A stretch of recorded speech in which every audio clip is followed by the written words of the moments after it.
Aga tere hommikust ja alustame siis. Medcmaaelu võrgustiku poolt on meil hea meel jälle alustada infotundi, tehes seda koostöös siis Euroopa Solidaarsuskorpuse ja Erasmus Plus programmidega ja meiega täna hommikul on siis Mirjam Kodi, kellele ma kohe sõna üle annan ja kes saab siis tutvustada, mida uut on tulemas. Ja teile ma ütlen siis nii palju, et tere tulemast veel kord ja et me salvestame seda seminari, see saab olla ka järelvaadatav, et saate oma mikrofonid väljas hoida, et kui te unustate, siis me saame siit muidugi ise ka neid kontrollida. Ja Mirjam ütleb, kui ta on oma teemaga jõudnud, siis saab küsimusi esitada kas siis kätt tõstes või siis ka chatti kirjutades. Ma saan seda chatti siit hakata jälgima, nii et ja saan ka ise esitada neid küsimusi, aga ärge häbenege ka ise küsida. Ja ettekande ka paneme samale veebilehele, kus te ennast registreerisite, et mingi aja pärast ilmub sinna siis nii see ettekanne kui ka järelevaatamise link, et võib-olla siin päeva jooksul või hiljemalt homseks. Ja ega mul palju sissejuhatuseks vist rohkem ei olegi. Targemat juttu tänase teema kohta räägib Mirjam. Mina lõpetan siit selle sissejuhatava slaidi ja ole hea, Mirjam, sa saad alustada oma slaididega ja oma jutuga. Nii et tere tulemast, Mirjam.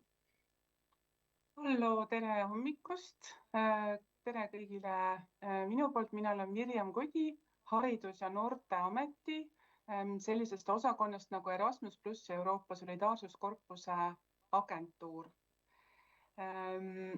Ja mul on nii hea meel, et nii paljud inimesed on täna kogunenud kuulama seda esitlust, sest et meil läheb selle 2 programmiga nüüd 2 viimast aastat, 2026-2027. Peale seda on tulemas uus programm, uued võimalused, mida hetkel alles disainitakse, et see ei ole veel hetkel sellises seisukorras, et me saaksime täpselt rääkida selle tingimustest. Aga jah, et nüüd veel 2 aastat lähevad siis meie rahastusvõimalused edasi umbes samasugusel moel, nagu ma need praegu täna tutvustan, et hea võimalus veel kasutada viimase projekti tegemise võimalusi. Nii. Ja ma räägin täna 2 programmist. Üks on Erasmus Plus ja teine on Euroopa Solidaarsuskorpus. Ma kohe alguses tahan ära toonitada, et Erasmus Plus on selline suur ja lai haridusprogramm, kus on raha paljude erinevate haridusliikide jaoks. Mina räägin täna ainult Erasmus Plus noorte valdkonnast ehk ainult sellest rahast, mis on mõeldud 13–30 aastastele noortele või siis noortega tegelevatele inimestele. Et ma ei räägi täna Erasmuse sellest osast, mis on mõeldud üldharidusele või kutseharidusele. Sellega tegeleb meie agentuuri teine pool. Ja Solidaarsuskorpusest siis nii palju, et Solidaarsuskorpus on täielikult noorteprogramm. See on mõeldud ainult 18–30 aastastele noortele ja organisatsioonidele, siis, kes tegelevad nende noortega. Ja sellel slaidil on siis selline ülevaade kõikidest meie võimalustest, aga kui me tutvustame oma programme, siis me tegelikult tavaliselt ei räägi nendest võimalustest üldsegi mitte programmide kaupa, vaid me ise liigitame oma rahastusvõimalusi pigem sihtgrupi järgi. Ehk et nagu te järgmiselt slaidilt näete, siis ma räägin võimalustest, mis on mõeldud noortele ja siis peale seda ma räägin võimalustest, mis on mõeldud noorsootöötajatele või noortega tegelevatele organisatsioonidele. Ja kui me räägime meie võimalustest, rahastusvõimalustest noortele, siis meie kõige kuulsam või selline kõige klassikalisem võimalus on rahvusvahelised noortevahetused. Ja siin see sõna rahvusvaheline on hästi oluline märksõna, sest et enamik meie programmide võimalusi ongi rahvusvahelised, et on mõeldud toetamaks rahvusvahelistumist. Ja see tähendab ka EOS juba seda, et projekti tegemiseks on vaja vähemalt ühte välispartnerit, et ei piisa ainult Eesti partnerist. Aga nagu ma pärast räägin, meil on ka erinevaid võimalusi. Nüüd need kõige klassikalisemad rahvusvahelised noortevahetused on siis sellised noorte rahvusvahelised kokkusaamised, kus eri riikide noored tulevad ühte kohta kokku, et koos arutada mingisugust teemat, mis nende jaoks on oluline. Ja siin ongi märksõna see, et noored ise on siis selle idee taga, et noored ise on välja mõelnud, mis on neile oluline, mida nad tahaksid arutada kõik koos.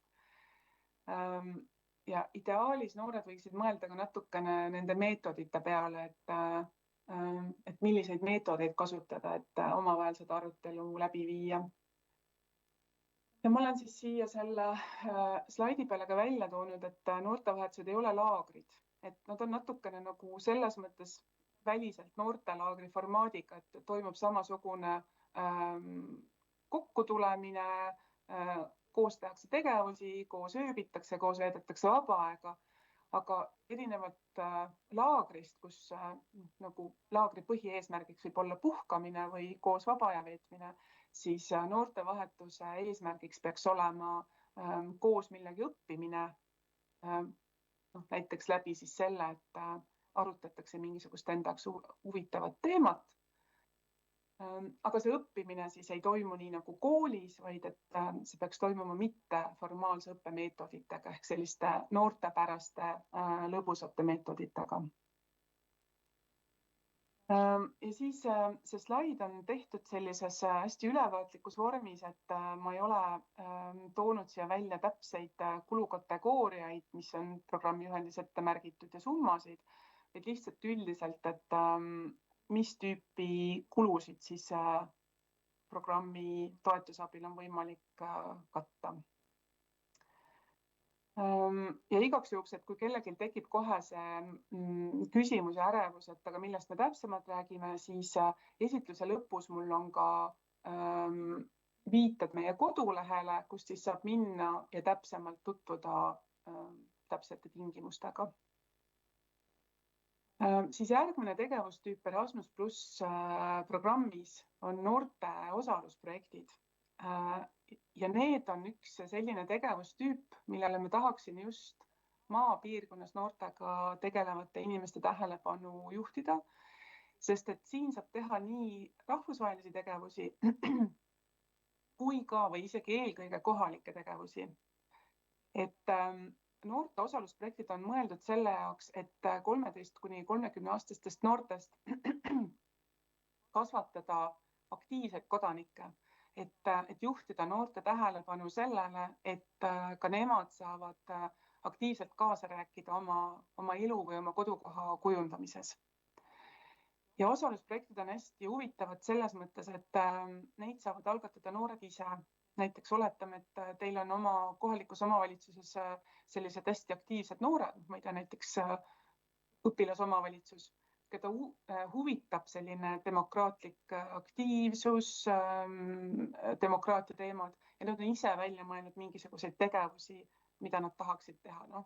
Ütleme, neid huvitab valimissimulatsiooni korraldamine endale ja teistele noortele. Siis see on võimalus neile, et nemad saavad tulla ja selle tegevuse jaoks granti küsida. Aga teisalt on see ka võimalus kohalikele organisatsioonidele, kes tunnevad vajadust oma noori aktiivsemaks muuta. Et kohalikud organisatsioonid, näiteks kohalikud omavalitsused saavad algatada ise projekti ja ise selle rahastuse küsida, et oma noori aktiivsemaks muuta. Ja osalusprojektide juures on ka see tore lugu, et taotlejal on hästi vabad käed ise valida, milliseid meetodeid ta kasutab või milliseid tegevusi ta teeb, et oma projekti eesmärgini jõuda. Et minu jaoks väga huvitav ja suure potentsiaaliga toetuse liik just kohalike tegevuste elluviimiseks. Ja siis on solidaarsusprojektid, selline tegevustüüp ja see on nüüd siis teisest programmist, mitte enam Erasmus+ programmist, vaid see on siis Euroopa Solidaarsuskorpuse programmist. Ja see on täiesti 100% kohalik projekt, et solidaarsusprojektid on mõeldud selle jaoks, et kui noored ise on märganud enda ümber mingisugust probleemi või kitsaskohta, kas siis oma külas või oma kogukonnas või ühiskonnas üldisemalt. Ja kui noored ise on välja mõelnud ka mingisuguseid tegevusi, kuidas seda probleemi või kitsaskohta lahendada või leevendada, siis nad saavad küsida toetust, et ise siis seda probleemi leevendavaid tegevusi ellu viia.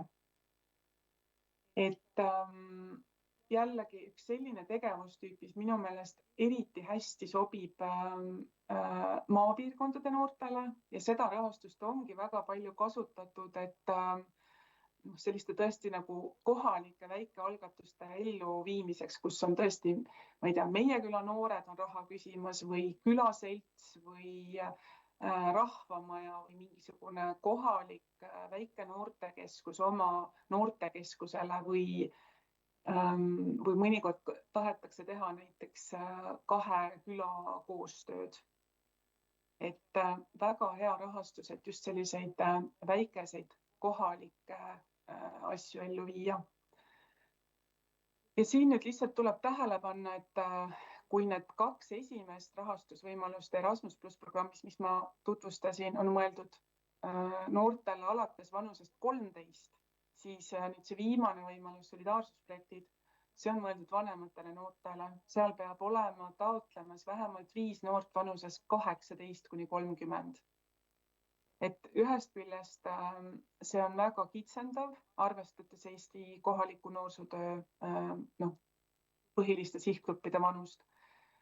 Teisest küljest on olnud ka väga hea meede just vanematele noortele, et meil on väga palju taotlejaid, kes on 20-ndate teises pooles ja kes võib-olla ise ei määratlegi ennast kui selline klassikaline noor või keda võib-olla ka noortekeskuse noorsootöötajad ei näe oma sellise esmase sihtgrupina.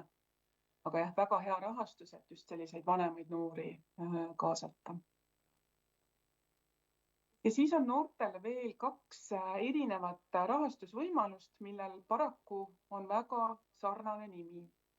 Et Euroopa Komisjon lõi sellise võimaluse nagu Discover EU reisipass. Ja see on põhimõtteliselt Interrail rongivõrgustiku pass, mille abil siis Euroopa noored saavad mööda Euroopat rongiga ringi kihutada. Ja see on üle-euroopaline loterii, milles saavad osaleda siis kõik 18-aastased Euroopa Liidu kodanikud. Ja kui neil loteriis võidab, siis nad saavad lihtsalt selle reisipassi. Igale riigile antakse siis erinev hulk passe vastavalt sellele, kui suur on nende noorte arv rahvastikus. Ja tavaliselt on olnud alati konkurss nendele, et mitte kõik taotlejad ei saa seda. Ja nagu ma ütlesin, siis tegemist on loteriiga, et me ei tea kunagi, kes selle passi võidab, selle võimaluse võidab ja noorte panusest siis nagu väga palju ei sõltu. Aga Euroopa Komisjon sai üsna kiirelt aru, et tegelikult seda reisipassi saavad ikkagi kasutada need noored, kellel on oma elus või kodus asjad nii palju korras, et neil on endal võimalik rahaliselt juurde panustada ja ise osta majutus ja ise osta toitlustus ja muud kulud ka katta. Ja siis saadi aru, et on ka noori, kelle elus on selline situatsioon, et nad ei saa tegelikult endale seda reisipassi kasutamist lubada. Ja siis tehti sinna kõrvale teine tegevustüüp, teine rahastus, mille nimi on Discover EU kaasatuse projektid. Ja nüüd ma võtangi vabaduse ja korra räägin teile programmi prioriteetidest ja sellest, mis asi on see kaasatus siis selles Discover EU kaasatuse meetmes. Et meie Erasmus Plus programmil ja Solidaarsuskorpus programmil mõlemal on 4 prioriteeti ja üks nendest on kaasatus ehk vähemate võimalustega noorte kaasamine. Mis see kaasatus siis meie programmi mõistes on? Et kaasatus ongi see arusaam, et elus on inimesi, kellel on selliseid raskusi oma elus, et neil võib olla oma eakaaslastega võrreldes raskem programmis osaleda. Ja programm ise võib nüüd sellised raskused muuta tõketeks. Ja kui me räägime nendest raskustest, millest me räägime? Programmi juhend toob meile näiteid, et nendeks raskusteks võivad olla näiteks füüsilised ja vaimsed puuded, füüsilise või vaimse tervise probleemid, haridus- ja koolisüsteemiga seotud tõkked, näiteks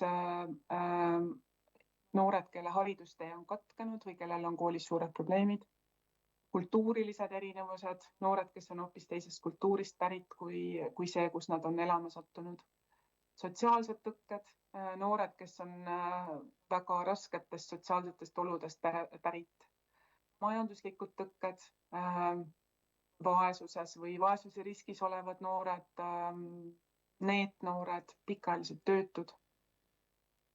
Tõkked seoses kas ealise diskrimineerimisega või soolise või usulise diskrimineerimisega.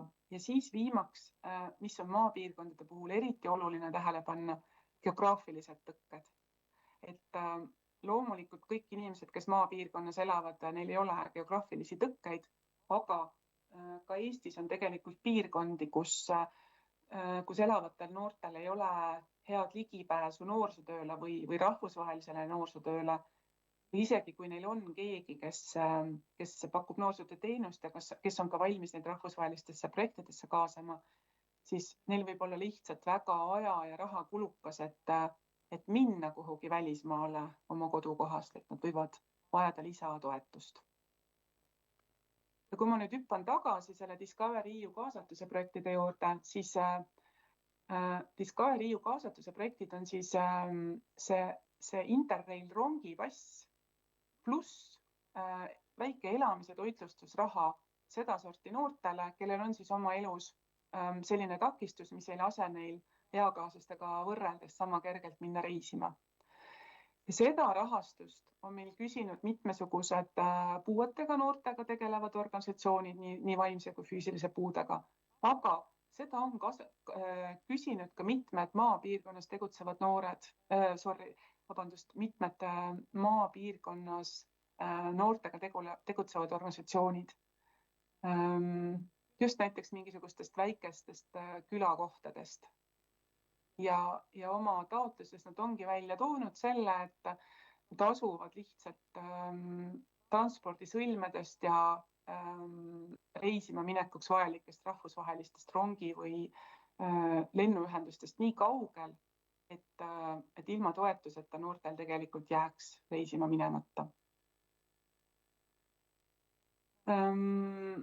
Ma räägin pärast ka taotlustähtaegadest, aga jah, et Discovery EU puhul on siis hästi oluline, et aastas on ainult üks taotlustähtaeg mõlemale tegevustüübile, nii Discovery EU reisipass kui ka kaasatuse projektid.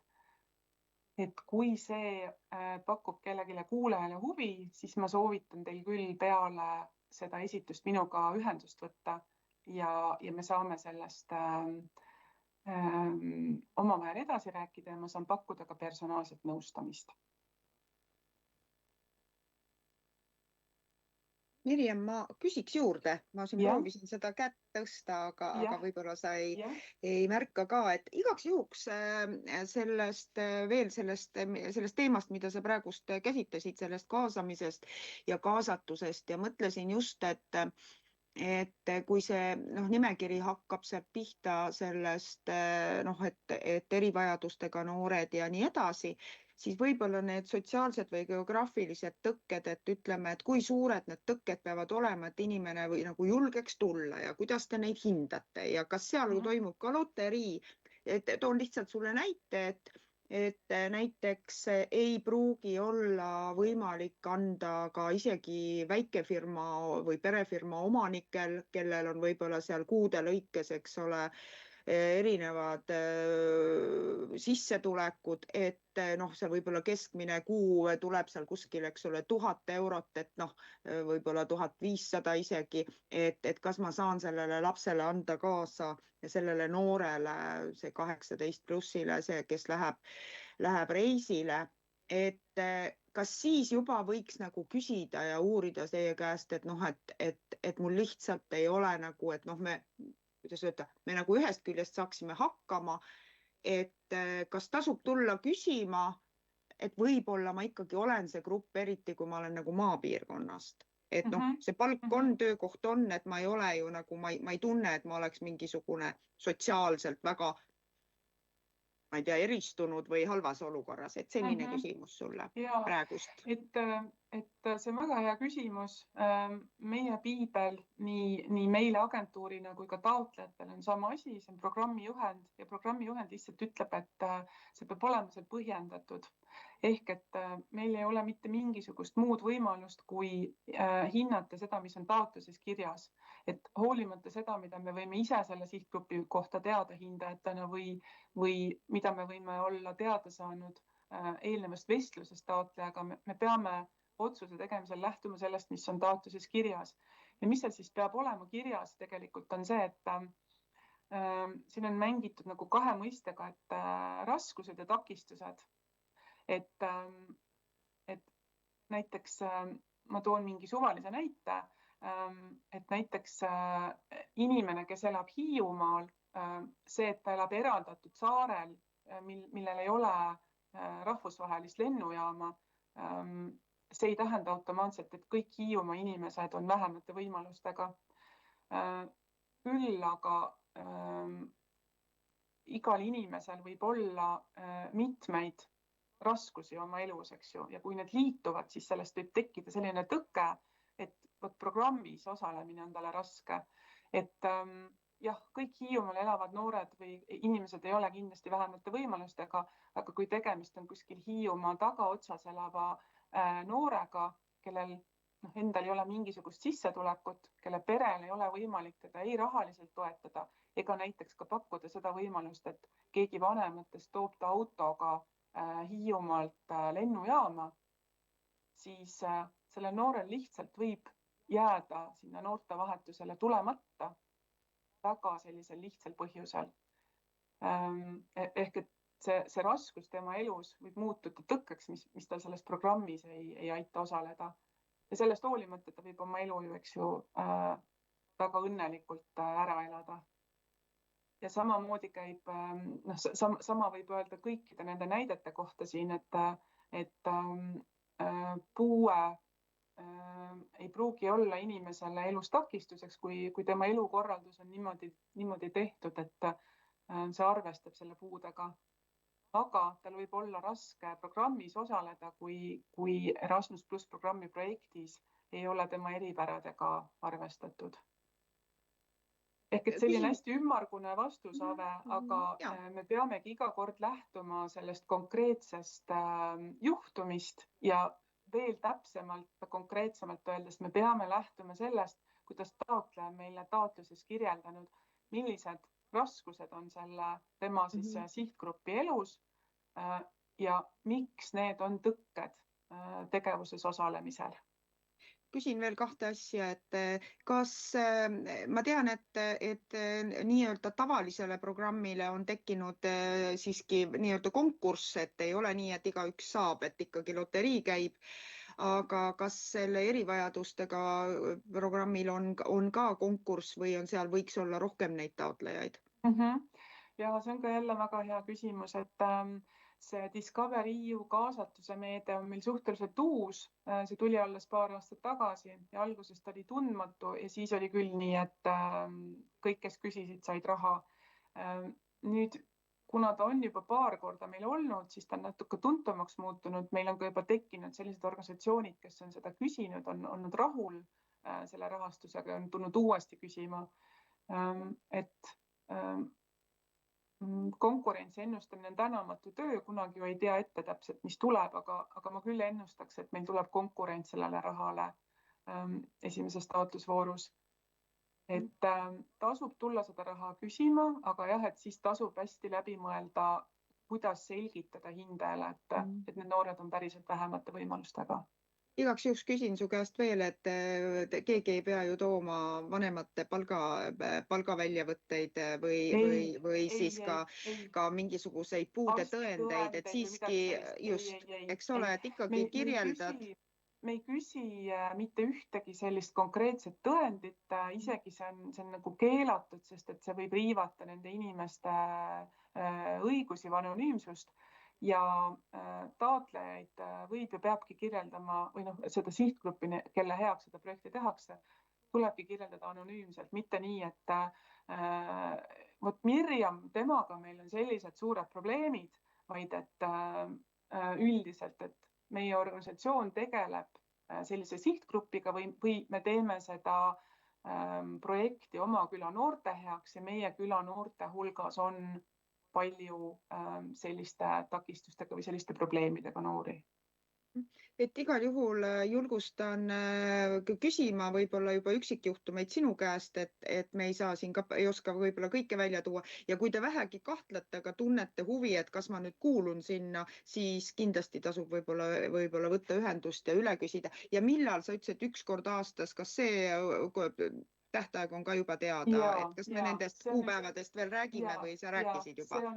See on 12. veebruar ja et Ave, see on väga hea soovitus, et tulla nagu konkreetselt küsima, sest et meil on selline juhtum olnud, et näiteks autistlike noortega tegelev organisatsioon vaatas neid näiteid võimalikest tõketest ja ütles kohe, et autismi ei saa tegelikult liigitada mitte ühegi siin välja toodud näite alla. Kas me oleme nii-öelda abikõlblikud, kas meid siis võib lugeda vähemateks võimalusteks? Ja kui me vestlesime sellel teemal, siis me saime aru, et jah, absoluutselt, et neuroerinevused on selline eripära, mis võib osutuda tõkkeks Erasmus+ programmi tegevustes osalemisel. Organisatsioon kirjeldas oma noorte eripära hästi konkreetselt selles taotluses, nimetamata küll kellegi nime ja hindajad said absoluutselt aru, mida sellega oli mõeldud ja kuidas see võib noorele olla programmi tegevustes takistuseks ja see organisatsioon sai rahastuse. Ja muideks, kui me nüüd läheme edasi noorsootöötajatele mõeldud tegevuste juurde, siis ma juhin tähelepanu, et kuigi programmis väga palju räägitakse vähemate võimalustega noortest, siis tegelikult seesama prioriteet, kaasatuse prioriteet ja seesama vähemate võimalustega osalejate mõiste kehtib ka noorsootöötajate kohta. Ehk et kui kedagi peaks huvitama noorsootöötajate arendamine läbi rahvusvahelise koostöö, aga ta näeb, et need noorsootöötajad, kellega ta töötab, et nende hulgas on inimesi, kes nende samadel põhjustel, mis siin näidete all on loetletud, et neil on raskusi programmis osalemisega ja nende raskustest ülesaamiseks oleks suureks abiks lisarahastus, siis ka noorsootöötajate õpirände kohta käib see sama prioriteet. Et näiteks mingisugused pikaajalised terviseprobleemid, ma arvan, noorsootöötajate puhul ei ole üldse mingisugune imeasi ja see võib jääda paljude inimeste puhul põhjuseks, miks nad ei osale. Liia, ma näen, et sa oled tõstnud käe, kas sa tahad küsida? Et kui sa tahad küsida, tee oma mikrofon lahti ja küsi. Või siis, kui chatti kirjutada, praegust ei kuule, chatti saab ka kirjutada ja ma hoian ka küsimustel siin chatis silma peale ja hoian siis Mirjamile, et no näiteks noorsootöötajal võib kas või see olla, et võib-olla ta on seal osakoormusega ja õpib kuskil ja palk on lihtsalt nii väike, et ta nagu ma ei tea, ka kuidagi rahaliselt on ebakindel, et ei soovi kuhugi sõita, et võib-olla siis võib ka küsida. Aga ka jällegi julgustan siinkohal võib-olla neid erijuhtumitega pöörduda pigem sinu juurde ja seda teadvustada, et ka siin on eraldi võimalused olemas. Ja. Nii, praegust ei tulnud siia, aga kui siia tulevad igasuguseid küsimusi, võite küsida jooksvalt, küll me leiame neile aja siis ka vastata, nii et sa saad edasi liikuda. Et noorsootöötajate õpiränne on siis selline tegevustüüp, mille eesmärgiks on võimaldada noorsootöötajatel õppida siis midagi läbi rahvusvahelise koostöö. Ja milliseid tegevusi selle jaoks on võimalik teha, on siis taotleja enda otsustada. Sellised klassikalised tegevused on olnud koolituste korraldamine või seminaride korraldamine või partnerlusseminaride või siis kas Eesti noorsootöötajad lähevad ise töövarjutama kuhugi teise riiki või siis teise riigi noorsootöötajad tulevad siis töövarjuks mõnda Eesti noortega tegelevasse organisatsiooni ja õppevisiidid, et kas Eesti noorsootöötajad lähevad siis grupiga kuhugi mujale õppevisiidile või siis küsitakse raha, et võõrustada ise teise riigi organisatsioone. Ja nüüd see märksõna rahvusvaheline siin tähendab seda, et seda projekti ei ole võimalik teha Eesti organisatsioonil üksinda, seda on võimalik teha ainult rahvusvaheliste partneritega, et projektis peab olema vähemalt üks teise riigi organisatsioon partneriks. Ja partneriks sobivad kõik Euroopa Liidu liikmesriikide organisatsioonid ja siis ka mõningad Euroopa Liidu ümbruses olevad organisatsioonid. Täpsem nimetus on olemas programmi juhendis, aga jah, Erasmus plus noorte valdkonnas nagu kogu maailmaga koostööd teha ei saa. Ja selge prioriteet on Euroopa Liidu liikmesriikide organisatsioonidega koostööl. Ja siis Ave, sa puudutasid natukene seda palgateemat, et noorsootöötajatel ei pruugi olla raha, et reisida. Põhimõtteliselt see noorsootöötajate õpirände grant peaks andma rahastust. Kuskilt on mingi mikrofon peal. Kellelgi on mikrofon. Ma vaatan. Mina sain lõpuks oma mikrofon liiatame, selle on vabandust. Telefonis ei töötanud. Minu jaoks on väga-väga oluline nüüd üks küsimus selle noorsootöötaja definitsiooni kohta. Eesti Vabariigis nimetatakse noorsootöötajateks ka huviringide ja huvihariduse pakkujate õpetajaid. Mitte ainult need, kes tegelevad noortekeskustes noortega. Kas siin on see definitsioon sama?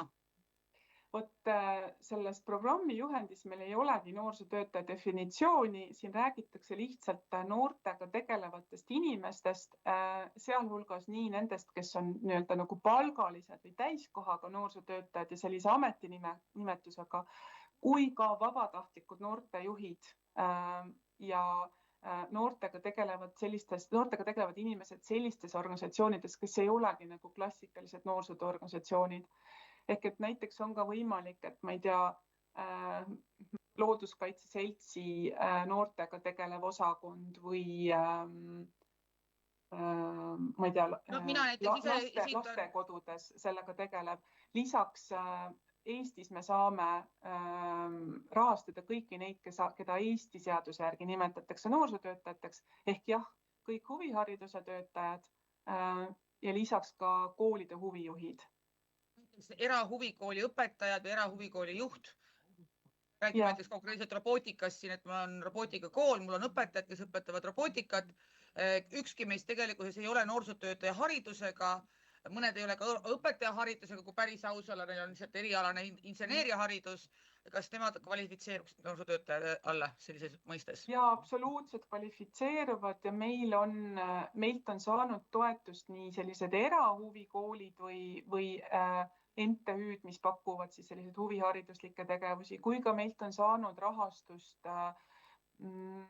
kohalike omavalitsuste huvikoolide töötajad. Et seda huvikoolide töötajad saavad siis küsida nii noorsootöötajate õpirände rahastust kui ka kõiki teisi meie rahastustüüpe, et väga hästi sobib sihtgrupp meile, kindlasti väga hästi sobib. Ma ütlen siis näiteks, juurde, et näiteks kui organisatsioonil ei pruugi üldse olla ju eraldi kindlalt, näiteks sa ütlesid, et siin sõna kasutasid, et keskkonna või loodusorganisatsiooni noorte osakond, et seal on tavaliselt võib-olla 1,5 inimest tööl, et kui nad plaanivad teha noorteprojekti ja sealt keegi tuleb ja ütleb, et mina tahan seda projekti teha, siis ta sobib juba teile sinna, sest ta tahab noorteprojekti vedada. See inimene, et näiteks, eks ju, või kohalikust liidertegevusgrupist, nii et olge juurde. Aga siin on veel üks käsi püsti, nii et Maile tahab midagi küsida. Anname Mailele sõna, vaata, kas sa saad oma mikrofoni tööle. Töötab vist, jah? Just, kuuleme sind, Maile. Tegelikult see oli suurepärane küsimus. Mul tegelikult oligi täpselt sama küsimus ja ma ilmselt saingi selle vastuse, et kes see noorsootöötaja on. Et mõtlesin ka, et on ju tõesti väga palju, näiteks kirikud ja kogudused on alati suured noorte tööd ja lastega tegelevad inimesed, et kas nemad sinna sobituvad, aga ma sain vastus, et sobituvad. See on ka väga hea näide, tõesti nad sobituvad ja meie toetuse saajate hulgas on ka selliseid nagu kiriklike noorsootööga tegelevaid organisatsioone. Jah, absoluutselt. Ja, suur aitäh. Nii, Maile, sa saad oma käe alla tõmmata või aitan sind. Nii, aitäh. Nii, lähme edasi. Igaks juhuks ütlen, et jah, et siia alla lähevad ka vabatahtlikud. Võib-olla Eestis see vabatahtlik noorsootöö ei olegi veel nii levinud, aga mujal maailmas on ju väga palju vabatahtlikke noortejuhte, kes teevad seda tõesti vabatahtlikkuse alusel. Nad ei saa sellest tasu, et see on ka väga hästi sobiv. Ma isegi vaidleks sulle vastu, kuigi me ei hakka siin pikalt vaidlema, et minu meelest ma usun, et Eestis tehakse ka, sest kus on ka see, ütleme, külaseltsi juures võib-olla see eraldi inimene, et küllap nad ikkagi panevad selja kokku ja otsustavad võib-olla mõnda noorteprojekti hakata vedama või mõne teise organisatsiooni juures, nii et jah, võib-olla pigem sellest nimetustest ja nendest. Aitäh sulle. Aga siin on nüüd kõige olulisem see, et eriti nende organisatsioonide puhul, kes ei tegele Eesti mõistes ainult selgelt noorsootööga. Et kui on tõesti, ma toon näite näiteks lastekodu, mis on pigem nagu sotsiaaltööasutus, aga millel on ka siis selline nagu noorsootööharu Eesti noorsootöö mõistes, siis on hästi oluline välja tuua selles taotluses, kuidas need inimesed, kes seal osalevad, kasutavad seda granti või seda rahastust just selle jaoks, et tõsta oma noorsootööalaseid pädevusi. Ehk et seda raha ei saa kasutada selle jaoks näiteks, et noorsootöötajad lähevad õppivad inglise keelt, sest et see on selline üldoskus või üldpädevus, see ei ole noorsootöö spetsiifiline. Teisalt, kui näiteks tulevad lastekodutöötajad ja ütlevad, et meid huvitab just mitteformaalne haridus, me tahame õppida meetodeid, kuidas noortega paremini sellist noorsootöö suhet luua, siis see on sobiv. Ehk et siis see fookus peab olema noorsootööalaste teadmiste pädevuste tõstmisel. Mirjam, vabandust, ma küsin siia vahele, et kas teie kodulehel on olemas ka nii-öelda nagu näidiseid või sellistest juba olemas, juba tehtud projektidest ka mingid, et kus saab teinekord lugeda ja mingid ideed, et ahah, nad tegid seda, teist ja kolmandat. On teil sellist andmebaasi leiab? Ja kui minu need slaidid on sellised ääretult ülevaatlikud ja minimalistlikud, siis meie kodulehel on iga selle tegevustüübi kohta niimoodi hästi nagu mõnusalt samm-sammuliselt lahti kirjutatud. Mis on eesmärgid, mis on tegevused, mis on nõuded taotlejale ja millised on eelarve siis kategooriad või tingimused ja summad seal juures. Et jah, kodulehel on hästi palju sellist detailset materjali, mis on niimoodi mõnusalt samm-sammuliselt lahti toodud. Et see minu esitus praegu on tõesti selline nagu helikopteri ülevaade kõikidest võimalustest, et kui miski asi tekitab huvi, saate ise minna üle lugeda ja siis minu üheks ülesandeks agentuuris on pakkuda ka personaalset nõustamist, kui kellelgi on tekkinud konkreetsem huvi ja ta näiteks tahaks saada tagasisidet oma mõtetele ja projekti ideele. näiteks seesama kool, kes siin enne küsis, eks ole, et nad on seal mis robootika erikool, teevad sinuga, võib-olla võtavad seal paar õpetajate, noorsootöötajat kokku ja teevad sinuga Zoomi või selle Teamsi väikse arutelu ja saate juba konkreetselt arutada, kas see ja teine kolmas asi sobitub, et sa teed selliseid asju, et nii, aga siis saame edasi liikuda. Õpirände juurde siis üks teadmine veel, et see rahastus on siis mõeldud selle jaoks, et partnerid, Eesti partner siis koos oma välispartneritega looks ise uue projekti koos uue sisuga, ehk et see raha on selle jaoks, et te ise saaksite korraldada koolituse, seminari, õppevisiidi, mida iganes. Ja see rahastus ei ole mõeldud selle jaoks, seda ei saa kasutada selle jaoks, et rahastada oma osalust mingisugusel juba valmis oleval kellegi teise poolt korraldatud koolitusel. Et mõnikord võtavad noorsootöötajad ühendust ja ütlevad, et vot Itaalias on tulemas mingisugune huvitav, ma ei tea, sümpoosium või rahvusvaheline koolitus ja sellel teemal, seal on osalustasu, kas ma võin küsida seda toetust, et see osalustasu ära maksta ja sinna reisida. Et kahjuks selliseks asjaks seda granti ei saa kasutada. See on mõeldud selle jaoks, et te ise korraldate kas koolituse või seminari või õppevisiidi. Nii, siis on meil sellised hästi põnevad ja väga mugava rahastusskeemiga tegevused Erasmus+ programmis nagu strateegilise koostööprojektid. Ja strateegilise koostööprojektid on mõeldud selle jaoks, et noorsootööga tegelev organisatsioon, kui tal on tekkinud mingi küsimus või probleem või arenguvajadus, mida ta tahaks lahendada rahvusvahelisel tasandil. Et mingi selline probleem, mida ta vaatab, et siseriiklikult mul ei ole mõtet seda lahendada, mul on vaja sellist nagu laiemat vaadet või laiemat haaret. Või kui ta teab, et jah, mul on teises riigis partnereid, kes maadlevad sama probleemiga või seisavad sama vajaduse ees. Et siis on võimalik teha rahvusvaheline projekt, et koos partneritega arutada mingisugust neile huvitavat küsimust. Ja strateegilised koostööprojektid jagunevad 2 rahastuse suuruse ja natukene ka eesmärgi järgi. Et meil on väikeprojektid, kus on siis võimalik küsida summasid kas 30 000 või 60 000. Ja väikeprojektide eesmärgiks võib olla arutada näiteks ka sellist probleemi nagu võrgustiku loomine, et erinevad organisatsioonid tahavad luua omavahel siis mingisuguse noorsooalase koostöövõrgustiku. Ja siis on suurprojektid. Suurprojektide eesmärgiks peab siis olema arendada mingisugune uus väljund noorsootöö jaoks. Näiteks suurprojektid võivad olla väga hea vahend, et arendada partneritega koos välja mingisugune uus metoodika ja katsetada seda erinevates riikides.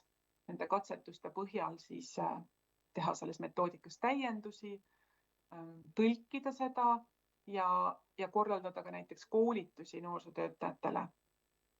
Ja teha seda siis, eks ju, mitmes riigis korraga, pikema aja jooksul. Või näiteks arendada välja mingisugused materjalid, näiteks on vaja mingisugust käsiraamatut või mingisugust juhendit. Viimasel ajal on olnud erinevate äppide või veebiplatvormide arendamine populaarne. Ja suurprojektideks on siis võimalik küsida kas 120 või 240 või 400 000. Et suurprojektid on siis, ma ütleks, pigem võib-olla sellistele edasijõudnud taotlejatele juba, kes tõesti tegelevad arendustööga. Strateegilise koostöö väikeprojektid sobivad siis ka võib-olla sellistele alles võib-olla projektimaailmas alustavatele organisatsioonidele. Ja selle tegevustüübi kohta ma kahjuks pean kohe ära ütlema, et meil on meeletu konkurents ja kahjuks raha kõikidele headele projektidele ei jätku. Et kui teil on huvi selle tegevustüübi vastu, siis ma kindlasti soovitan enne tulla nõu pidama, näiteks ühendust võtta minu endaga, sest et taotlusvorm on hästi mahukas, siin tuleb kaasata mitmeid partnereid, see saab olema väga suur töö ja seda lihtsalt nagu igaks juhuks loteriiks ei ole mõtet minna kirjutama.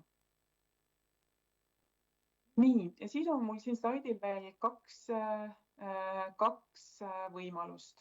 Ave, sa andsid märke. Ja ma küsiks siia selle teema lõpetuseks ühe küsimuse, et sa ütlesid, et siit ei saa küsida osalemiseks teistes projektides, et näiteks jah, seal on juba Itaalias mingi koolitus, mingi seminar sellel teemal ja ma tahaks sinna sõita või seal osaleda meie grupiga, aga kas on võimalik juba alguses kombineerida näiteks liidertegevusgrupp, rühm näeb, eks ole, et me siin osa paneksime oma vahenditest, aga küsiksime siis nagu kombineeriksime seda juurde, et kas selliseid projektid on, kas siin on takistusi, et võib-olla siin detaile ka ei oska praegust öelda.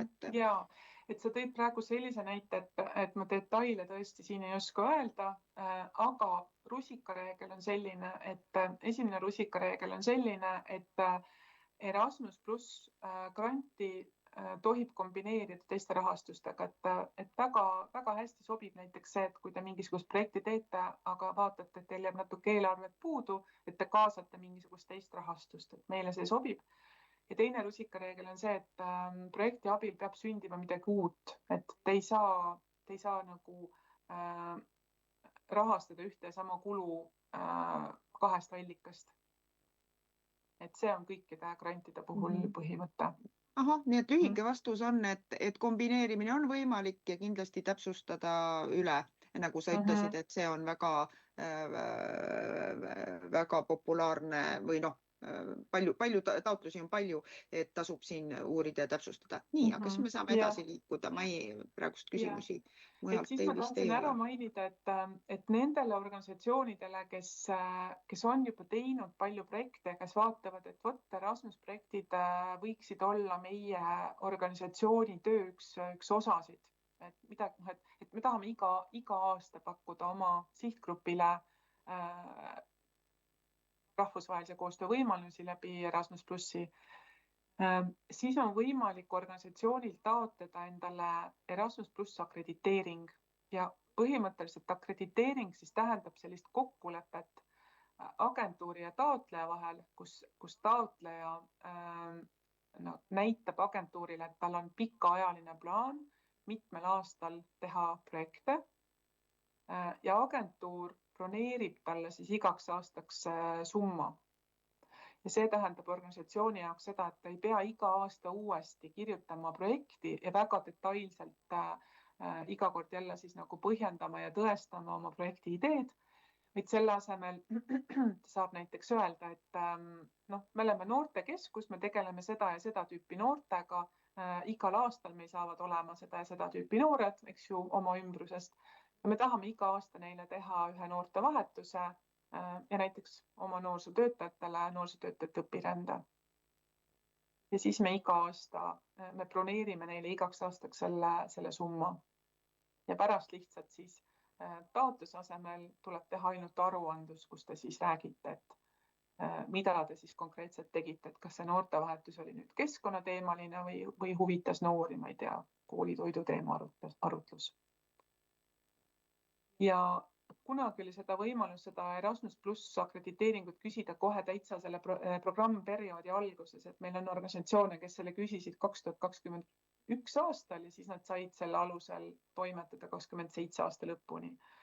Et praegu nüüd on paraku selline lugu, et hetkel, kui seda akrediteeringut küsida, siis see tegelikult kehtiks ainult 27 aasta lõpuni, nii et hetkel see nagu väga suurt sellist kasu võib-olla organisatsioonile ei saa välja tuua.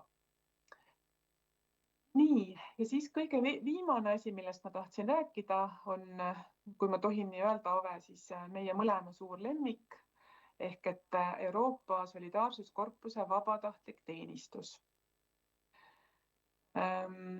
Ja vabatahtlikus teenistuses on organisatsioonidel siis võimalik organisatsioonidel ja noortel natukene erinevad võimalused ja rollid. Ehk et vabatahtlik teenistus on võimalus siis 18–30-aastaste noorte jaoks minna mõnda organisatsiooni, et teha vabatahtlikku tööd. Ja teisest küljest see Euroopa Solidaarsuskorpuse vabatahtlik teenistus on võimalus Eesti organisatsioonidele võtta oma organisatsiooni teenistust täitma, mitte tööle, vaid siis vabatahtlikku teenistust tegema 18–30-aastaseid noori. Ehk et see on võimalus Eesti organisatsioonidele võtta kas välismaalt või siis Eestist selline särasilmne noor, kes on huvitatud mitte otseselt heategevusest, aga vabatahtlikust tööst. Et ta ei tule ainult nagu palka saama, aga ta tuleb saama seda kogemust, et ta tuleb ka selle jaoks, et endast midagi anda, nii-öelda ühiskonnale midagi tagasi anda. Ja ma võib-olla räägin siis kõigepealt organisatsioonidest, et organisatsioonidel on siis 2 võimalust selle vabatahtliku teenistusega tegeleda. Üks võimalus on taotleda endale vastuvõtva organisatsiooni õigused ja tegeleda sellega, et te võtate selle 18–30-aastase noore enda organisatsiooni, ma ei tea, 8 nädalaks, 8 kuuks või siis 4 kuuks kuni 12 kuuks. Ja pakute sellele noorele oma organisatsioonis tegutsemisvõimalust, et ta tuleb ja aitab teil oma igapäevatööd teha ja rikastab seda siis oma sellise noore pilguga, võib-olla ka teisest kultuurist tulnud inimese pilguga. See on üks võimalus. Teine võimalus on võtta endale juhtorganisatsiooni roll, taotleda endale juhtorganisatsiooni roll. Ja see tähendab seda, et te taotlete õiguse küsida ka agentuurilt rahastust vabatahtlikuks teenistuseks. Sest et kui te olete lihtsalt vastuvõttev organisatsioon, siis te ei pea raha küsima, vaid te võite koostööd teha mõne juhtorganisatsiooniga, kes asub kas Eestis või välismaal, kellel on siis meilt taotletud see rahastus ja kes saab siis hüvitada vabatahtlikuga seotud kulud. Ja Eestis on nüüd olukord selliseks välja kujunenud, et meil on väga palju vastuvõtteid organisatsioone, kindlasti üle 100 üle Eesti. Aga meil on ainult 10 juhtorganisatsiooni, kes tegelevad selle rahastusega. Et meil on mitmeid noortekeskuseid, lasteaedasid, mõningaid koole ja siis veel erinevaid sotsiaalasutusi, kes võtavad vabatahtlikke vastu ja rahastus selle jaoks tuleb siis programmist, aga läbi juhtorganisatsiooni, ehk siis juhtorganisatsioon aitab leida ja katta majutuse kulud, annab vabatahtlikule taskuraha ja väikese toiduraha. Programmi poolt on ka kindlustus. Nii et jah, organisatsioonidel on siis võimalik kaasata vabatahtlikku ja noortele on siis võimalus minna teenistusse. Ja need noored siis võivad tulla nii Euroopa Liidu liikmesriikidest kui ka Euroopa Liiduga piirnevatest riikidest. Ja Eesti on olnud väga populaarne sihtgrupp. Meile alati kandideerib palju noori näiteks Ukrainast, Gruusiast, Aserbaidžaanist, Armeeniast ja siis erinevatest Euroopa Liidu liikmesriikidest.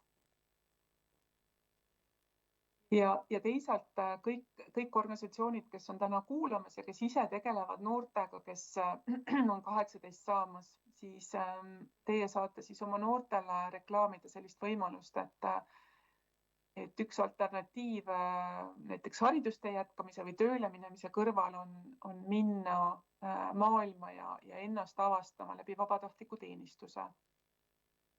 Et ma panin sellised väikesed lingid ja vihjed siia juurde, et mida peaks noor tegema, kui ta tunneb vabatahtliku teenistuse vastu huvi. Mirjam, ma tahtsin küsida seda, et kui mina kunagi nende projektidega tegelesime, siis pool aastat ette oli selline miinimum. Tegelikult me hakkasime isegi tegema nii-öelda 9-10 kuud ette seda planeerima ja ka selle, ütlema nii-öelda vastuvõtva organisatsiooniga, et kas kuidas sa täna hindad sellega, et ta ei ole nii, et vaatad, et tähtaeg tuleb järgmine nädal ja ups, ma teen selle projekti, et see vajab natukene pikemat ja kas on jätkuvalt olemas sellised asjad, ma ei ole vaadanud nagu nende projektide andmebaas, kus saaks natuke vaadata, mis sorti projekte on ja ka seal on teatud populaarsematele kohtadele kindlasti kandideerimine. Ja, et on olemas, ma vastan sellele viimasele küsimusele ja esimesena, et on olemas Euroopa Solidaarsuskorpuse portaal, ma panin siia ka selle lingi, see youth.europe.eu/solidarity, et see on siis selline andmebaas, kuhu kõik organisatsioonid, kes vabatahtlikke vastu võtavad, ennast registreerivad ja panevad oma kirjelduse ülesse. Ja nüüd teine küsimus, et kui palju see aega võtab, et kõik, kes tahavad vabatahtlikke vastu võtta, peavad endale taotlema kvaliteedimärgise, Euroopa Solidaarsuskorpuse kvaliteedimärgise ja see võib võtta mitu kuud aega.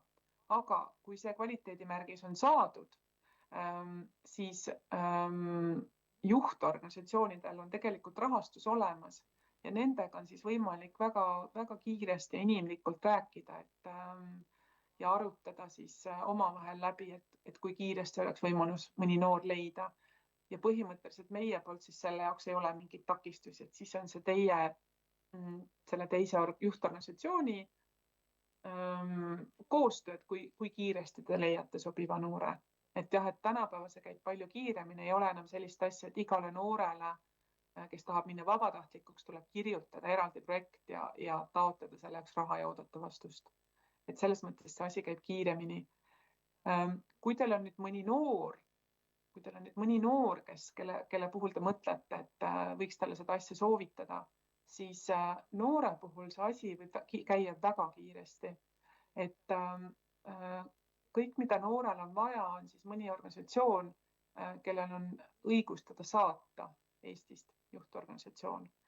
Kui ta selle organisatsiooni on leidnud, siis ta lihtsalt võib ise otsida võimalusi, selliste teenistuste võimalusi, kes otsivad endale hetkel noort. Ja pea kogu aeg on üle Euroopa keegi, kes otsib endale noort. Selline kõige aktiivsem hooaeg teenistuste alguseks on september-oktoober. Ja see tähendab seda, et väga palju vabatahtliku teenistuse võimalusi avaldatakse kevadel ja siis otsimine käib niimoodi suvi läbi mõni üksik veel ka sügise algusesse. Aga põhimõtteliselt on kogu aeg erinevaid võimalusi, nii et noortel on küll nagu võimalus päris kiiresti minna, kui on soov. Ja siin me räägime nüüd jällegi, eks ole, 18 kuni 30. Mõni maa vist võttis ainult kuni 26 vastu, et siin olid ka väiksed erinevused. Programm ütleb 18 kuni 30. Noorel on võimalik hakata seda võimalust endale otsima juba siis, kui ta on 17-aastane. Ta peab siis saama teenistuse esimesel päeval 18, ehk et ta saab minna sinna teenistuse kohe, kui ta saab 18. Ja siis omakorda siis teenistusest ta saab olla kuni 30-aastaseni, aga et siis viimasel päeval, kui ta on 30, see teenistus peab siis ära lõppema. Ja siis see, mis sa rääkisid juhtorganisatsioonist, et kindlasti tasub siis sinu käest ka küsima, et kes siin on uuemad organisatsioonid ja neil on võib-olla noori, et saab ka aidata tõesti seda noort neid projekte otsima, sest teinekord ta ei pruugi ise, kuidas öelda, siin on ka väike kogemus kulub siin marjaks ära ja jällegi siin rõhutada, et siin otsitakse võib-olla niisuguseid, kuidas öelda, selle noore huvi eelkõige ja vahel ka mingisuguseid, ma ei tea, mõni projekt on võib-olla, et peaks olema võib-olla natuke kunstioskust või muusikaoskust üle keskmise, aga kindlasti ta ei ole mingisuguste professionaalide, vaid just rõhutada see learning by doing. Ja kunagi me rohkem kasutasime sõna see koordineeriv organisatsioon, et neil on päris palju kogemusi, et kindlasti saab sinu käest siis ka neid võib-olla kontakte, et kui üksinda ei jõuaks teha. Need on isegi mul... Need on ka olemas. Need on nagu, ma olen pannud lingi siia esitlusse, kus nad on meie kodulehel olemas. See, mis sa ütlesid vabatahtlike oskuste kohta on väga õige, et selle vabatahtliku teenistuse üheks nõudeks ja eesmärgiks on see, et sellest vabatahtlikust ei tohi eeldada mitte mingisugust töökogemust, spetsiifilist haridust, elukogemust või keelteoskust. Et ta ei ole ikkagi mingisugune praktikant või interne, kes võetakse väga konkreetset töökohta täitma.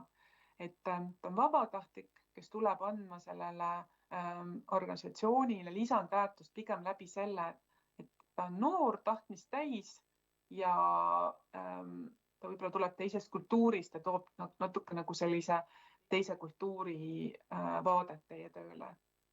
Et kahjuks ei saa niimoodi teha, et me oleme lasteaed, me tahaks võtta kellegi, kellel on pedagoogiline haridus ja lastehoidmise kogemus. Et paraku see rahastus ei ole selle jaoks. Aga ma paar asja ütleksin juurde. Kõigepealt muidugi on siin need vastuvõtvad organisatsioonid ka natukene nagu spetsialiseerunud, et ma julgustaks siin just ka nendele võib-olla erivajadustega või spetsiaalsete vajadustega noortele, et on organisatsioone, kes võtavad natukene raskema taustaga, et kellel on võib-olla olnud ka seal politseiga pahandusi, olen ise saatnud mõne sellise, on olnud natuke vaimseid ebastabiilseid noori, olen ka selliseid ja mina kunagi vist tegin Eestis, sellest on küll üle 10 aasta tagasi, esimese kurtuma tütarlapse käimine Inglismaal, et ka jällegi, et natukene tahab suuremat koostööd ja organisatsiooni kogemusi ja valmisolekut, aga on täiesti ka sellised asjad kindlasti järgi uurida ja läbi mõelda ja täiesti tehtavad ja nii edasi, nii et ka see erigrupp. Ja, et täitsa nõus, et see, mis ma näitasin teile esitluse keskel programmi prioriteetide kohta, et meil on 4 prioriteeti. Esimene neist on vähemate võimalustega osalejate kaasamine. See on ka solidaarsuskorpuse programmi prioriteet ja samamoodi kehtib vabatahtliku teenistuse kohta. Ja tegelikult vabatahtlikus teenistuses on võimalik siis küsida ka lisarahastust, kui sellel noorel peaks olema oma elus mingisugune selline takistus, mis nõuab natuke lisarahastust, et sellest üle saada. Nii, aga ühe asja ma ütleks veel, Mirjam, kiiresti siia, et sina selle programmi nii-öelda ametnikuna ei saa seda öelda, aga mina kunagise praktikuna võin öelda, et samas on jälle elu karm ja ebaõiglane, et lihtsalt kui on konkurss nendele kohtadele, sest ikka teatud kohtadele võib-olla see keeleoskus ei ole päris nii, et ma saan igaühte saata, ta võib lihtsalt sinna joone alla sattuda, et ka mina vaatasin, et ei oleks ainult kõige tublimad, kes seda programmi läbi käiks. Aga Prantsusmaa tahab päris palju ikkagi prantsuskeelseid, kuigi mul õnnestus omal ajal sokutada sinna päris palju noori, päris palju on, ma ei tea, mingi 4-5, kellel oli ikkagi väga väike prantsuse keeleoskus, aga mingi inglise keeleoskus peaks ikkagi olema, et neid, kes võtavad hästi väikese keeleoskusega, neid ei pruugi nii palju olla. Nii et ja kindlasti on see konkurents seal ka oluline, nii et, aga jah, saame edasi minna. Ja, et nüüd Erasmus Plus programmi siis viimane tegevustüüp, et meil on lisaks meie agentuuri noorte pool tegeleb siis lisaks noorsootöötajatele ja noortele mõeldud grantidega ka spordivaldkonna töötajate õpirändegrantidega. Ehk et samamoodi nagu noorsootöötajad saavad teha rahvusvahelisi tegevusi, et oma siis noorsooalaseid pädevusi tõsta, siis spordivaldkonna töötajatele on ka mõeldud eraldi raha, et nad saaksid suhelda teiste riikide spordivaldkonna töötajatega ja seeläbi siis oma pädevusi tõsta. Ehk et nad saavad minna töövarjutama, õppevisiitidele ja need on siis samamoodi koostööprojektid, et seda ei saa teha Eesti organisatsioon üksinda, vaid tal peab olema teise riigi partner, et seda teha. Ja sporditöötajate koha pealt veel nii palju, et saab toetada siis nii neid, kes on mingil moel, kelle ametikoht on selgelt, ma ei tea, treener või midagi taolist. Aga lisaks on seal toetatavad ka vabatahtlikult siis spordivaldkonnas tegutsevad inimesed. Mirjam, vabandust siia spordi juurde, et seda tunnen vähe. Kas siin selle spordivaldkonna juures on olnud ka, ütleme, kes otseselt ei ole treener, et on siin olnud, ma ei tea, selliseid nagu massaaže ja spordipsühholoog, et kas nendega on olnud ka juba kogemusi või koostööd? On see nagu võimalik? Ma ei tea, kas nendega on, ma lihtsalt tean, et on nii neid, kes on nii-öelda täiskohaga treenerid kui ka vabatahtlike klubide juures. On minu teada käinud, aga täpsemalt ei oska öelda. Kui kellelgi on selle vastu huvi, siis jällegi soovitan tulla nõustamisele. Siis tahtsin lihtsalt juhtida tähelepanu sellele, et Erasmus Plus projektid on päris bürokraatlikud, kuna tegemist on Euroopa rahaga, siis kogu see asjaajamine ja bürokraatia võtab ka aega. Et meil on 2 korda aastas tähtaeg. Esimene tähtaeg on killustunud erinevate grantide kaupa veebruari algusesse ja märtsi algusesse. Et täpsemaid kuupäevi vaadake meie koduleheküljed, sest erinevatele tegevustüüpidele, erinevatele grantidele on erinevad tähtajad. Esimene neist sulgub 12. veebruar, siis sealt riburada pidi lähevad järgmised. Järgmine tähtaeg sulgub 1. oktoobril ja see on siis enam-vähem kõikidele tegevustüüpidele ühine. Erinevuseks on ainult siis akrediteeringud ja need juhtorganisatsiooni, Solidaarsuskorpuse juhtorganisatsiooni taotlustähtajad. Aga jah, et seda palun minna meie kodulehelt vaatama. Aga kui te olete taotluse ära esitanud, siis arvestage, et siis läheb aega enne, kuni tuleb otsus, positiivne või negatiivne otsus. Ja kui otsus on käes, siis läheb aega veel, kuni leping sõlmitakse, raha üle kantakse ja projekt võib alata siis ütleme selline 3-6 kuud peale taotlustähtaega. Et kõik asjad käivad väga pika vinnaga. Mis ma veel ütlen Erasmus Plus grantide kohta, mis teeb nad minu meelest väga atraktiivseks, on see, et omafinantseeringut ei nõuta. Ja lisaks, kui te saate positiivse otsuse, siis teile kantakse peale lepingu sõlmimist 80% teile siis määratud toetuse summast. Et te saate peaaegu kogu summa kätte. Puudu olevad 20% te siis peate ise leidma nii kauaks, kuni see projekt on tehtud, aruanne esitatud, meie poolt aruanne ära menetletud. Ja kui siis kõik on tehtud nii, nagu on kokku lepitud, siis kantakse teile tagantjärele see puuduvad 20%.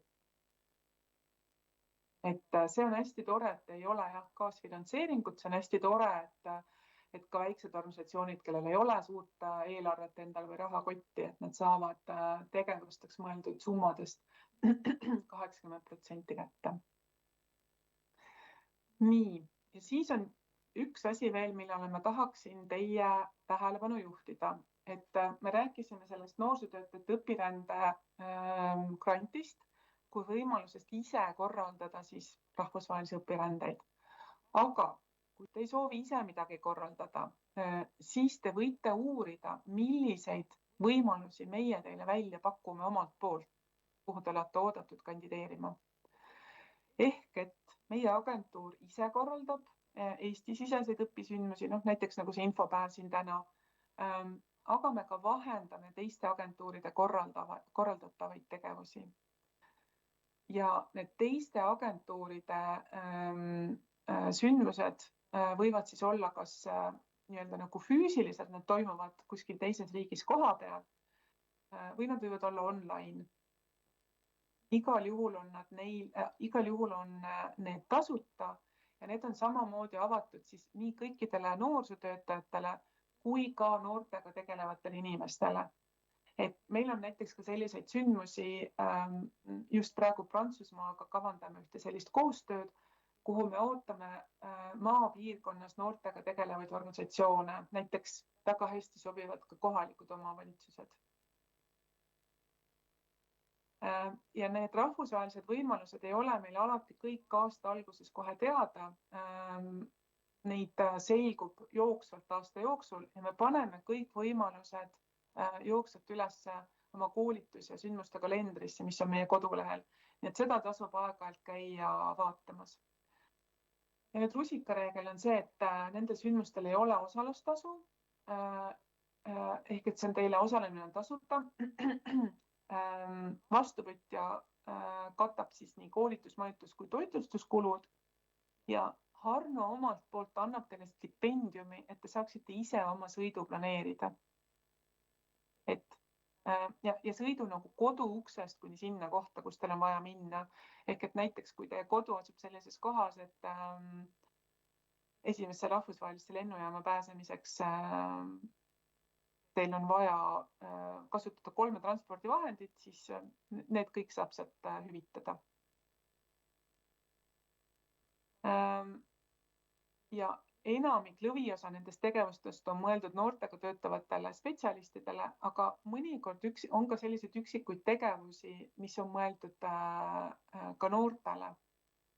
Et näiteks meil oli iga aasta toimub üks väga huvitav rahvusvaheline Youth Work Summit, selline nagu noorsootöö kokkutulek, kuhu oodatakse üle 300 osaleja ja kuhu on oodatud nii noortega tegelevad inimesed kui noored ja see on just mõeldud maapiirkonna noortele. Aga jah, et jälgige siis seda kalendrit, näiteks see Prantsusmaa seminar, mis on tulemas ja mis on just mõeldud maapiirkonnas noortega tegutsevatele organisatsioonidele. Selle info peaks nüüd veebruari alguses üles saama ja kandideerimine lahti minema. Nii, ja siin on nüüd siis lingid meie kodulehele soovitus uudiskirjaga liituda. Ja sellelt kodulehelt euroopanoored.eu te siis leiate ka kõik taotlustähtajad, mis siis, ütlen ennetavalt, on sulgumas veebruari alguses. Nii, ma ei ole päris täis rääkinud meie kokkulepitud aega, me plaanisime 11:20 lõpetada, ehk et kui kellelgi on veel küsimusi, siis nüüd on võimalus neid küsida. Olge hea küsimusi, mul on endal päris mitu väikest täpsustavat küsimust veel olemas, aga kui siit ma praegust ei näe ja siia ei ole ka kirjutatud, aga ma hakkan siis küsima mõningaid veel kord neid täpsustavaid neid, et eelkõige ma tahan öelda seda, et kindlasti te julgustan neid organisatsioone ja meie oleme maapiirkonna nii-öelda tegelevad, et kui te ei ole varem tegelenud või osalenud, kindlasti te ju neid just ootate eelkõige. Mitte ka vanad olijad on teretulnud, aga ka uued tulijad, et nii-öelda see taotlejate pink ikka läheks pikemaks. Et kindlasti seda. Ja küsin su käest seda, et kui teie uudiskirjaga liituda, et kas see võimalus on teil kodulehel ju ka olemas, sest ma mäletan, kui mina sellega tegelesin, siis sealt teie kontorist tuli jälle aeg-ajalt uudiskiri, kus oli just nende uute koolituste ja võimalusega, et vot seal Prantsusmaal on näiteks koolitus, ma ise olen käinud spetsiaalsel koolitustel, kus räägiti erivajadustega noorte vastuvõtmisest või siis ka raske taustaga noorte vastuvõtmisest, et need organisatsioonid olid seal natukene nagu teinud oma ringi, et nad teavad üksteist natukene nagu sügavuti, kes tegelevad, et hoida nagu natukene topelt seal silm peal nendele, kes ikkagi tuleb keerulisema taustaga, et see on üks variant. Ja, ma tahtsin öelda nende koolituste kohta seda, et nagu te panite tähele, meil on hästi palju rahvusvahelisi võimalusi, kus taotlemiseks on vajalik, et teil oleks välispartner. Te ei saa taotlust isegi esitada ilma vähemalt ühe välispartnerita. Ja kui te alles alustate, siis on, need partnerid on tegelikult ju, usaldusväärsed partnerid on ju raske leida, et rahvusvahelistel koolitustel osalemine on üks hästi hea võimalus. Meil on ka väga palju selliseid koolitustegevusi, mille eesmärk on tuua kokku erinevate riikide osalejad, et nad leiaksid endale partneri. Partnerlusseminarid ja siis on väga palju selliseid koolitustegevusi, mis tegelevad spetsiifiliselt mõne konkreetse tegevustüübiga, näiteks noortevahetused.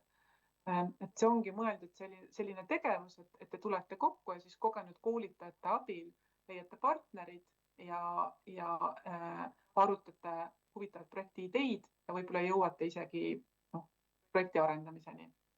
Ja sealt just sünnivadki need uued ideed ja partnerid. Ja üks asi, millele sa juhtisid natuke tähelepanu ja ma omast poolt võin ka seda öelda, et sul oli seal ilusti sul oli seal väike viga tekkinud näpukas, aga oli nii, et inglise keele oskus perfektne ei pea olemas. Teinekord on tõesti nii, et maapiirkonnas, kui sa oled kogu aeg suhelnud, et võib-olla arvad, et ei tea, kas ma ikka oskan ja kas ma ikka saan aru. Uskuge mind, need teised osad noorsootöötajad, kes tulevad sinna, on võib-olla samamoodi natukene ebakindlad, et ärge heituge, niimoodi just õpitaksegi. Ja ma tean, et Euroopa või teie büroo ka paneb võib-olla kokku nii, et keegi on vanem kala ja alati saab sinna juurde keegi, kes on nagu uuem tulija, et üksteist toetame ja aitame ja tõlgime ja küll te seal koha peal hakkama saate, et üldse ei pea nagu muretsema. Väga hea tähelepanek, sest et ma juhin tähelepanu, et Suurbritannia on hetkel Erasmus Plus programmist väljas, mis tähendab seda, et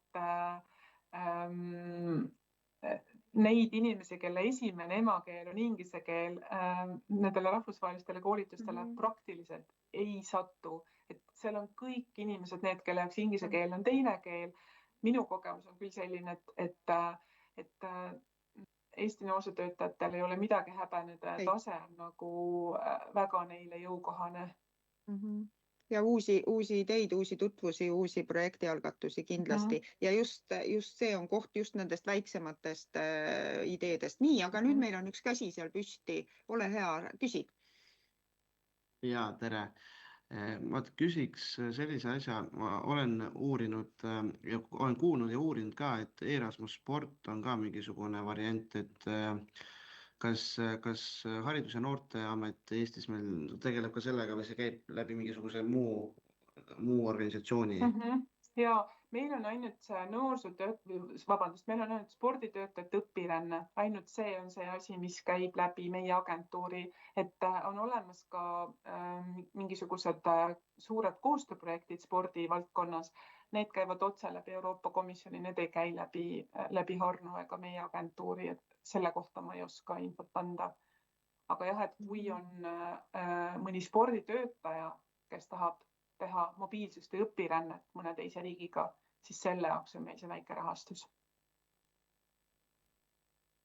Nii, aga nüüd ma vaatan, et me oleme jõudnud oma välja lubatud seminari lõppkellaajani. Me alustasime 1 minut hiljem, aga kui on veel küsimusi, et ärge häbenege ja omalt poolt tahan tänada osalejaid, paneme selle salvestuse ja need slaidid paneme ülesse ja kindlasti julgesti võtta siis Mirjamiga ühendust. Mirjam vastab kas ise või teinekord oskab soovitada mõnda oma kolleegi. Nii, aga üks küsimus tuleb veel. Emil, ole hea, tee oma mikrofon lasti. Ja, ma mõtlesin, ma ikka küsin siis ära. Kas seoses akrediteeringuga, ma saan aru, et on jäänud nagu ikkagi 2 aastat käesoleva aastaga, aga kas mul on alati olnud küsimus, kas seal peab olema mingisugune kogemuste pagas ka, et kui seda akrediteeringut üldse taotleb organisatsioon, et kas tal peab eelnevalt olema mingisugused Erasmus+ projektid ka läbi viidud, rahastus saanud ja nii edasi? Ja seal on minu meelest, kui ma õigesti tean, siis programmiühendus on nii öeldud, et see organisatsioon peab olema 2 aastat tegutsenud, et ta ei saa olla vast loodud. Ja need kogemused tulevad kasuks, et kui tuleb selline organisatsioon, kes ei ole varem projekte teinud, siis väga raske on selle organisatsiooniga sellist koostööd teha, et me broneerime talle raha, sest et meil ei ole ju mingisugust teadmist, kas ta päriselt suudab seda raha kasutada reeglitele vastavalt. Et see akrediteering tundub hästi ahvatlev, aga tegelikult see on ka taotlejale meeletult suur vastutus, sest et ikkagi te peate oskama seda granti ju kasutada vastavalt tingimustele ja kui te ei ole varem ühtegi projekti läbi viinud, siis see on väga suur risk nii agentuurile kui taotlejale. Ehk et see tuleb väga suureks kasuks, kui te taotluses suudate välja tuua, milline teie kogemus on. Aga Mirjam, teil on ju väga palju neid grante, kus ei pea olema akrediteeringut, vaid saab. Ja kui te tulete avatud taotlusvoorul, siis avatud taotlusvoorus teil ei pea olema eelnevat kogemust, organisatsioon võib olla värskelt loodud, et siis meil ei ole selliseid tingimusi. Ja tegelikult hindajal on õigus ka anda rohkem punkte selle eest, kui projekti on kaasatud täiesti esmataotlejaid ja uustulijaid. See on avatud taotlusvoorudes siis. Nii et julgesti ka uutel tulijatel vaadata, missugused on võimalused ja nii-öelda alustada pisematest ja lihtsamatest, siis on näha ja kindlasti on ju noori, keda on hea kaasata igale poole ja mina ütlen, et maapiirkonna erinevad organisatsioonid eelkõige, ma vaatasin, et täna on siit igalt poolt. Vot üks küsimus jäi veel siia korraks, mis ma küsiksin, et koolid, kes on valla omad, et ma tean, et te olete lahendanud ka need variandid sellepärast, et kui ta teeb taotluse, siis kuhugi peab raha tulema. Ma tean, et need õppeasutused on leidnud häid variante, kuidas siis koostöös vallaga leida need kontod ja asjad.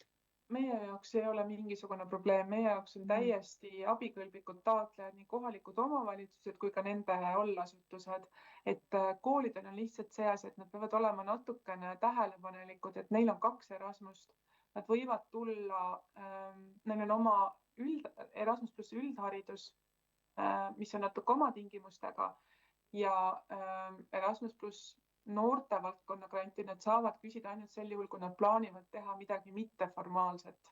Et siit nad ei saa küsida nagu õppekavalisteks tegevusteks, sobivad siis sellised õppekavavälised huvihariduslikud tegevused ja NB need tuleb ellu viia siis nagu mitteformaalsete meetoditega, et sellised nagu klassikalised kooliõppemeetodid väga hästi ei sobi, et eriti noorte projektide puhul, koolide puhul nad peavad ikka väga selgelt välja tooma, kuidas see on selline noorte poolt algatatud, noorte huvist lähtub ja mitte see, et õpetaja ütleb nagu klassis. Nii, kas on veel küsimusi?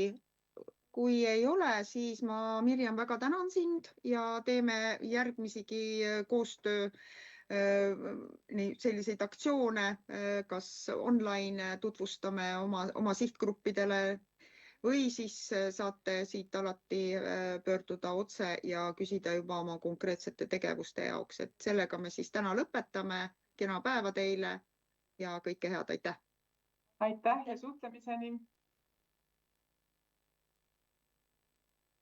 Aitäh!